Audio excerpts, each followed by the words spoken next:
Ever get tripped up by the words miss, lose, and missing? Hey, if you have, you are definitely not alone. They're some of the most confusing words for English learners. And you know why? A lot of the time, it's because in many other languages, miss and lose are literally the same word. So, today, let's untangle this mess for good. Okay, let's just dive right in with a classic example. Picture this. Someone rushes in late and says, "Sorry, I lost the bus." Have you ever heard that? Or maybe you've even said it yourself. It's a super common mistake, but yeah, it's not quite right. So let's figure out why.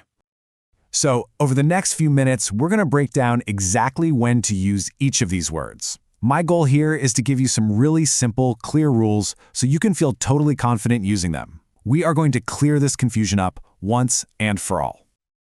All right, let's get into it. First up, we're going to tackle the verb miss. Turns out this one little word has 3 main jobs it can do in a sentence. So let's take a look at each one. Okay, meaning number 1. Miss is all about events and opportunities. Think of it like this. You use miss when you either show up too late for something or you just don't go at all. It's that feeling of not being there for an experience you were supposed to have. And this applies to so many different things in life, right? You can miss a class, which just means you didn't go. You can miss a deadline if you don't hand something in on time. Same thing for missing an appointment, a party, or even a big sports match. All right, on to the second meaning. Now this one is super specific, but it's really, really important. We use miss when we arrive too late for some kind of transportation. This is the one that causes so much of the confusion we've been talking about. And here it is, the answer to our question from the very beginning. You don't lose the bus, you miss the bus.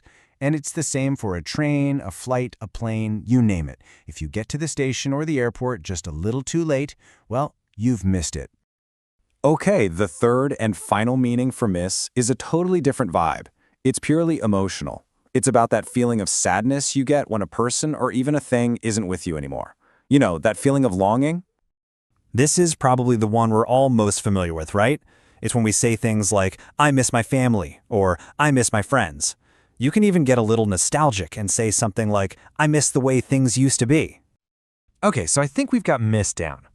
Now let's move on to the next big piece of the puzzle, the verb lose.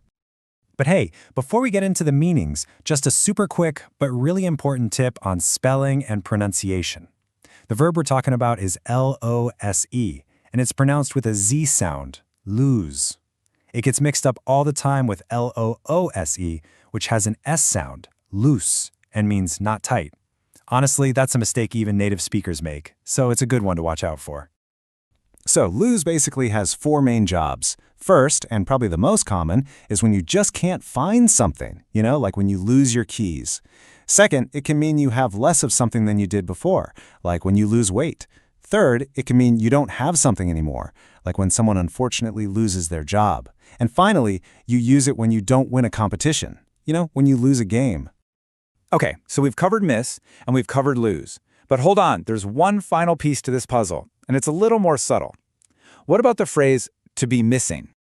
The real key to understanding to be missing comes down to one simple idea, expectation. You use this phrase when something is not where you expected it to be. Let's look at this comparison because it makes it super clear. If you say, "I lost my keys," you're basically saying they're gone. Poof, you can't find them anywhere.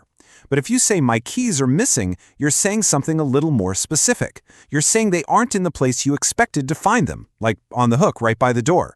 Now, they might be truly lost, or maybe someone just moved them. See that little difference? It's all about expectation. And this same idea of expectation works for people too. If we say someone is missing from the meeting, it means we totally expected them to be there, but they aren't. All right, it's time for the final showdown. Let's put miss and lose right next to each other, head to head, with one perfect example that's going to lock this in for you for good. I like to call this the sports match test. Honestly, it's the clearest way to see the difference. If you say, "I missed the game," what you're saying is you didn't see it. You weren't there to watch. Simple.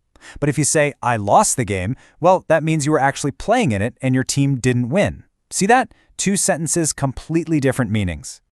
And there you have it, the clear rules for miss, lose, and missing. You know now that you miss a bus, but you lose your keys. You know the difference between missing a game and losing a game. So the only question left is, now that you know the rules, how are you going to use them to make your own English even clearer?